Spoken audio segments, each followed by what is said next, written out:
Okay, तो तुम लोगों ने रीसेंट न्यूज़ देखी होगी कि चाइना ने डीप सीक एआई बनाया है। उसका R1 मॉडल अभी निकल कर आया है नया, और उसने पूरे दुनिया भर में तबाही मचा कर रख दी है।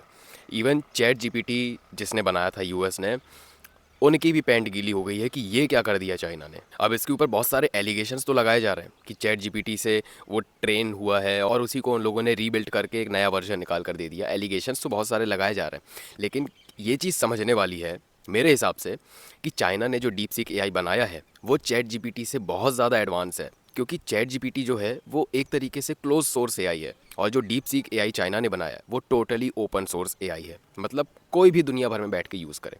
पूरी काला चिट्ठा उन्होंने दे दिया कि कहाँ से आ रहा है डेटा, किसके पास जा रहा है, सब कुछ टोटली ओपन एआई दे दिया। कोई भी अपने मोबाइल में डाउनलोड करे, वेबसाइट खोले, कुछ भी करे, जैसी मर्जी उसको वैसा यूज़ करे। वो पूरा का पूरा ओपन सोर्स एआई दे दिया उन्होंने। अब इसमें हल्ला पता है क्यों मच रहा है? इसमें हल्ला इसलिए मच रहा है क्योंकि चाइना को हमेशा से हम लोग किस बारे में जानते थे, मतलब उसकी एक इमेज क्या बन रखी थी चाइना देश की, कि ये लोग कॉपी करते हैं। कोई भी चीज़ आई दुनिया में, कॉपी करके उन्होंने सस्ते में बेच दी। चाइनीज़ प्रोडक्ट है, चला तो चांद तक, नहीं चला तो रात तक, ये वाली एक कहावत बनी हुई थी चाइना के लिए। लेकिन अब जो उसने ये करके दिखाया है ना भाई, ये एक तरीके से उसने हिस्ट्री बिल्ड कर दी है। क्योंकि एक तरफ तुम देखो, चैट जीपीटी को बनाने की कॉस्टिंग आई थी ऑलमोस्ट $100 मिलियन, और उसी से एडवांस्ड और उसी से ट्रेनिंग लेकर उन्होंने डीप सीक बना दिया कितने में? ऑलमोस्ट $6 मिलियन में, $5.5 मिलियन में। इसीलिए इस चीज़ ने इतनी ज़्यादा तबाही मचा रखी है, क्योंकि इतना भयंकर कमबैक किया चाइना ने कि जिसकी किसी ने एक्सपेक्टेशन भी नहीं रखी थी। और अब सबसे बड़ा सवाल है कि हमारा देश इंडिया इस रेस में किधर एग्जिस्ट कर रहा है। देखो, तुम लोगों को जानकर सुनकर बुरा लग सकता है, और मैं चाहता हूँ कि तुम लोगों को बुरा लगे, क्योंकि ताकि तुम्हारा दिमाग थोड़ा सा खुले, ताकि तुम्हारे आंखों से पर्दा हटे कि हम एक्चुअली में कर क्या रहे हैं, हम एग्जिस्ट किधर पे कर रहे हैं, हम किधर पे डेवलपमेंट कर रहे हैं, कहाँ पे इवॉल्व कर रहे हैं। तुम समझ कर देखो, तुम थोड़ा सा इमेजिन करके देखो कि सारे खिलाड़ी हैं वहाँ पर, ठीक है, एक ग्राउंड है बहुत बड़ा, सारे खिलाड़ी वहाँ पर खड़े और सब रेस में दौड़ रहे हैं, और एक तरीके से हम बैठ के ऐसे ऐसे देख रहे हैं भागते हुए कि यार वो ये कर रहा है, यार वो ये कर रहा है, यार वो कर रहा है, और सवाल उठ रहा है कि हम क्या कर रहे हैं। और सच्चाई काफ़ी हद तक ये है कि शायद हम इस रेस में एग्जिस्ट भी नहीं करते हैं, क्योंकि China versus USA, China versus USA, China versus USA हो रहा है। China versus USA versus India तो कहीं दिख ही नहीं रहा है। हमने आज तक ऐसा कौन सा ब्रांड खड़ा कर दिया है अपना खुद का पर्सनल और टोटली न्यू, ऐसा कि जैसे किसी ने कभी सोचा ही नहीं था कि भाई क्या ही बना दिया, क्या भाई दिमाग फाड़ दिया बिल्कुल। ऐसा कौन सा ब्रांड आज तक हमने बनाया है जिसको खरीदने का बाहर के लोग, कोई भी देश का बंदा खरीदने का पैसा जोड़कर सपना देखता हो। जैसे हम लोग देखते हैं ना कि पैसा जोड़ के मुझे रोल्स रॉयस खरीदनी है, बुगाटी खरीदनी है, BMW खरीदनी है, मर्सिडीज़ खरीदनी है, लैम्बोर्गिनी खरीदनी है। ऐसा कौन सा ब्रांड हमारे पास है जिसको इस तरह से ड्रीम करता हो बाहर किसी भी देश का बंदा, कि पैसा कमा के इंडिया की वो वाली कार खरीदनी है यार, या पैसा कमा के इंडिया का वो वाला जूता पहनना है यार, या फिर पैसा कमा के इंडिया का वो वाला कपड़ा पहनना है यार, या फिर पैसा कमा के इंडिया के वो वाले बैग खरीदने हैं यार। ऐसा कौन सा ब्रांड है हमारे पास, ऐसा कौन सा एडवांस प्रोडक्ट है हमारे पास जिसको खरीदने का लोग सपना देखते हो, या फिर खरीदने के बाद अपना सीना चौड़ा करते हो कि भाई इंडियन ब्रांड है ये। ऐसा कौन सा प्रोडक्ट है? चाहे वो टेक प्रोडक्ट हो, चाहे वो क्लोथिंग हो, चाहे वो बैग हो, चाहे वो जूता हो, चाहे वो कार हो, चाहे वो कुछ भी हो, कोई भी हो, ऐसा कौन सा प्रोडक्ट हमारे पास है आज तक? बताओ। अगर पता हो तो प्लीज़ नीचे कमेंट करके बताना, क्योंकि मेरी जानकारी में तो अभी तक ऐसा कोई प्रोडक्ट नहीं है जिसको खरीदने के बाद बाहर किसी देश में एक तरीके से चौड़ा फील किया जाता हो। जैसे हम लोग करते हैं ना, आईफोन खरीदा शो ऑफ करने के लिए, शो ऑफ करने के लिए हमारे पास ऐसा कौन सा ब्रांड है जो बाहर के देश वाले खरीदते हो शो ऑफ करने के लिए कि देख इंडियन ब्रांड है। और सच्चाई यही है कि अभी तक हमारे पास ऐसा कोई भी प्रोडक्ट नहीं है, ऐसा कोई भी ब्रांड नहीं है जो इतना ज़्यादा लग्जूरियस हो, जिसको बाहर कोई भी देश का बंदा, जितने हम डेस्परेट है ना उनकी चीज़ों को खरीदने के लिए, बाहर किसी भी देश का बंदा उतना डेस्परेट होता हो, पागल हो गया हो, वो अपने लोन पे चीज़ें खरीदने के लिए तैयार हो। जैसे हम आईफोन खरीद लेते हैं लोन पे, कमाने की साले औकात हो या ना हो, खरीदना है लेके। और इसका सबसे बड़ा ब्लेम मैं देना चाहूँगा भाई हमारे एजुकेशन सिस्टम को। सबसे बड़ा इसका जो ड्रॉबैक आ रहा है ना यूथ के ऊपर, वो आ रहा है एजुकेशन सिस्टम के ऊपर से। क्योंकि एजुकेशन सिस्टम ही सबसे ज़्यादा मैटर करता है किसी देश के यूथ को आगे बढ़ाने में या उसको खींच के घसीट के नीचे ले आने। हमारे देश का एजुकेशन सिस्टम सिर्फ उतना ही पढ़ाता है जितने में कोई एक बंदा सिर्फ एक नौकरी कर सके किसी अच्छी कंपनी में, और वो कंपनी भी शायद यूएस की होगी। तुम लोगों को एक कड़वा सच और बता देता हूँ मेरे भाई, हमारे देश से ना लोग, यूपी बिहार से ज़्यादातर लोग बाहर के देशों में पता है क्या करने के लिए जाते हैं?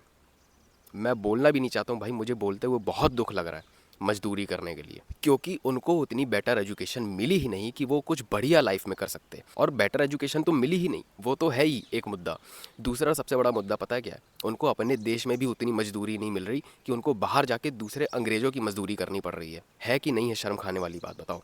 अक्सर हम लोगों ने यही देखा कि हमारे देश से लोग दूसरे देश में या तो पढ़ाई करने जाते हैं या जॉब करने के लिए जाते हैं, लेकिन बाहर के देश से हमारे देश में कोई पढ़ने के लिए आता है या जॉब करने के लिए आता है, मैंने अभी तक तो नहीं देखा। हो सकता है मैं ये इस इन्फॉर्मेशन के मामले में गलत हूँ, हो सकता है कि बाहर के लोग हमारे देश में आते हों नौकरी ढूंढने के लिए या पढ़ाई करने के लिए कि हमारे देश में बेटर एजुकेशन मिलती है, हो सकता है ऐसा, मुझे नहीं पता। अगर है ऐसा तो प्लीज़ मुझे कमेंट करके बताना। और मैंने इसी चीज़ से रिलेटेड अपने इंस्टाग्राम पे स्टोरी भी लगाई थी कि प्लीज़ कोई ऐसा प्रोडक्ट बताओ, कोई ऐसा ब्रांड बताओ, कोई ऐसी चीज़ बताओ जो हमने हमारे देश में किसी ने भी बनाया हो, जिसको लोग खरीदने का सपना देखते हो, चौड़ा फील करते हो, शो ऑफ करने के लिए खरीदते हो।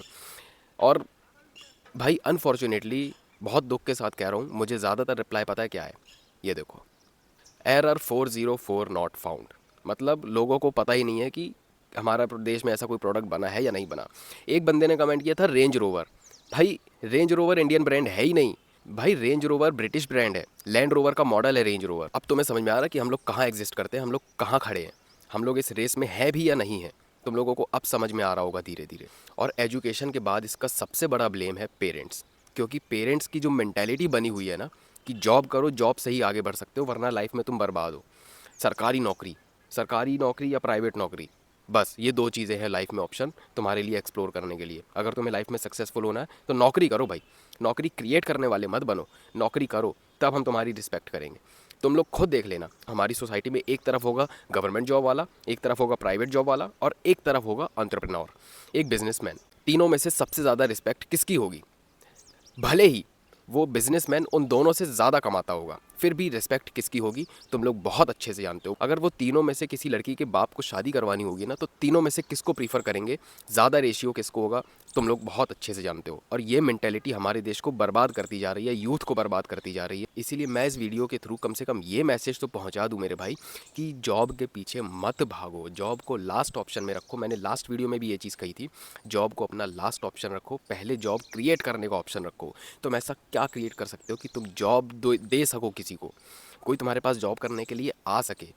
क्रिएटर बनो मेरे भाई। क्रिएटर सिर्फ कंटेंट क्रिएटर नहीं होता, जो जॉब क्रिएट करता है ना वो भी एक क्रिएटर कहलाता है। तो अपना दिमाग खोलो भाई, पढ़ाई जॉब करने के लिए मत करो, पढ़ाई इसलिए करो कि तुम्हारा दिमाग खुले, तुम्हारे दिमाग में नए नए आइडियाज़ निकल कर आए कि तुम क्या क्रिएट कर सकते हो ऐसा कि तुम किसी को जॉब दे सको, कोई तुम्हारे पास आकर काम कर सके। तुम इसलिए पढ़ाई मत करो कि तुम किसी और का काम करने के लिए तैयार हो सको। जब तक तुम पढ़ाई सिर्फ इसलिए करते रहोगे ना कि तुम्हें नौकरी मिल जाए, तब तक तुम एक नौकर बनकर ही रह जाओगे मेरे भाई। पढ़ाई को पढ़ाई की तरह करना चाहिए भाई, पढ़ाई को कोई आउटकम पाने के लिए नहीं करनी चाहिए, पढ़ाई को अपना दिमाग खोलने के लिए करनी चाहिए, अपने नए दिमाग में नए नए आइडियाज़ लाने के लिए करनी चाहिए कि तुम्हारी मेंटेलिटी इंप्रूव हो, तुम्हारी मेंटल स्टेट इंप्रूव हो, तुम्हारी थॉट प्रोसेस इंप्रूव हो, तुम सोच सको ज़्यादा, तुम बड़ा सोच सको, बड़ी चीज़ें क्रिएट कर सको, आइडियाज़ आए तुम्हारे दिमाग में। इसीलिए कोई भी टीनेजर ये वीडियो देख रहा है तो प्लीज़ जॉब का ऑप्शन लास्ट रखो। जब कुछ भी ना बचे ट्राई करने के लिए, सब ट्राई कर लिया, अब तुम्हारे पास कोई ऑप्शन नहीं है, तब तुम जॉब करो, तब तुम जॉब का ऑप्शन रखो कि अब मुझे जॉब करनी ही पड़ेगी सर्वाइवल के लिए, तब वहाँ पर ऑप्शन होना चाहिए। लेकिन उसके पहले तुम्हारा ऑप्शन यही होना चाहिए कि तुम लाइफ में कुछ ऐसा क्रिएट करना चाहते हो कि तुमको जॉब देने का मौका मिल सके। तो बस आज की वीडियो में बस इतना ही। वीडियो पसंद आई हो या ना पसंद आई हो कोई दिक्कत नहीं है, मैं वीडियो को और ज़्यादा इंप्रूव करूँगा। तुम वीडियो को शेयर कर देना क्योंकि मैसेज पहुँचना बहुत ज़रूरी है। इसके साथ ही अगर तुम चैनल पर नए आए थे और मेरी रायपुर जर्नी पूरी जानना चाहते हो तो प्लीज़ चैनल को सब्सक्राइब करके फटाफट मुझे 50,000 सब्सक्राइबर तक पहुँचा दो, क्योंकि तुम लोग बिलीव भी नहीं कर पाओगे कि मैंने क्या क्या चीज़ें फेस की हैं। तो मेरी रायपुर जर्नी पूरी जानने के लिए मुझे फटाफट 50,000 सब्सक्राइबर तक पहुंचा दो। इसके साथ ही अगर तुम मुझसे 1-on-1 कोचिंग कॉल में बात करना चाहते हो तो लिंक नीचे डिस्क्रिप्शन में है, चेक कर लेना। और अगर तुमने मुझे अभी तक इंस्टाग्राम पर फॉलो नहीं किया है तो जाओ फॉलो करो, ऐसा ही बढ़िया बढ़िया कंटेंट मैं वहाँ पर भी डालता रहता हूँ। मैं मिलूंगा आपको नेक्स्ट वीडियो में, टिल देन मचाते रहो। खुद पे यकीन तो आसमां भी झुक जाएगा, तेरी मेहनत का जादू चमत्कार कर जाएगा। हौसले की कहानी तू खुद लिख जाएगा, खुद पे यकीन तो आसमां भी झुक जाएगा।